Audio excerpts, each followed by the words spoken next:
what satisfaction do you take from coming away with the point, or is the feeling more about the 2 points that got away and the chances that got away tonight? That last thing. The only reason why we could be happy with a 2-2 was that they got the last chance of the game, and maybe their third chance after scoring 2. So that could be the only reason that we would say, okay, a point is good to take. But for the rest, I think for everything else, I'm not happy with the 2-2. I wasn't happy at all being 2-1 down at half time. That didn't reflect, in my opinion, the first half at all. But yeah, it's the thing of football. If you concede a set piece, things can change quite quickly. I know in another interview you've said that there's one player in particular who's pretty down in the dressing room at the moment. I'm guessing that's Darwin with the chance that he had. What was your view of that chance? What could he have done better? Because it's easy for us to sit here and say he could have dinked it, but he could have dinked it over Emi Martinez when he came sprawling at his feet later on as well. So what is it that you need to see? Now what I saw was an unbelievable pass from Conor Bradley, and what a power run from Dominic Szoboszlai, who made, in my opinion, the perfect choice to square it, because from a 1v1 on to the goalkeeper, he made it an open goal chance. Yeah, and then Darwin was, of course, it was not the best leg. No, he's right-footed, of course, but it was still a big chance.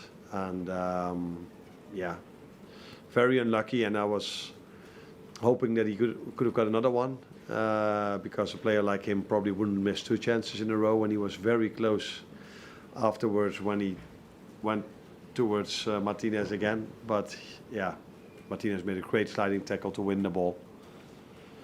I think we were all disappointed, but it's normal that a player that missed a chance like this is always a bit more disappointed than the rest. Just check on Conor Bradley. How serious do you think the injury is initial look at it? Yeah, it's difficult, but if he felt a bit when he made a sprint, then tried to continue, but had to go out. All the times with injuries, I always say if a player wants to go out himself, that's not a promising sign. So that will probably lead to the fact that he's for 99.9% sure not available for City. And I didn't expect him against Newcastle as well, and then we have to see if it's 1-2 weeks or if it's going to be even longer.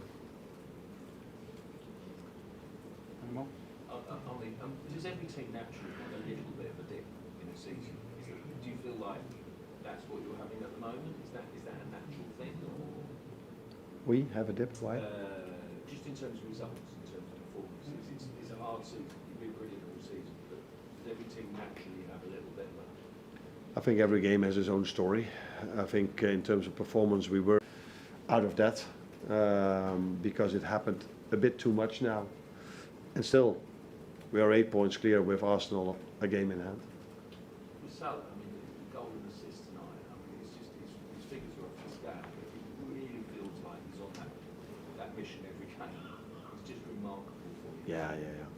Yeah, he is. But not only him. I think I couldn't have asked more today from all the players. They've worked so incredibly hard in a fixture list like we have with so many games to be played, 2 difficult away games at Everton and here, emotional games as well, because not only the quality you face, you also play against the crowd, because they are really helpful at Everton and here again as well.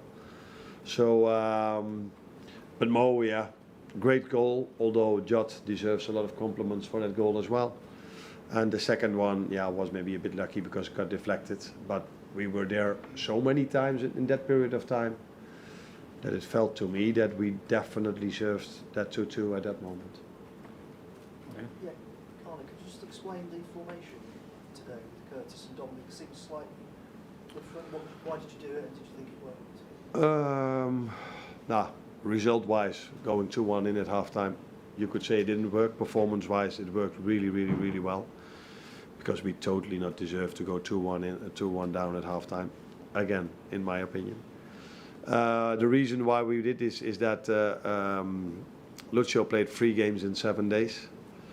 I played him at Plymouth because I knew I had Cody, so I could switch them around if needed.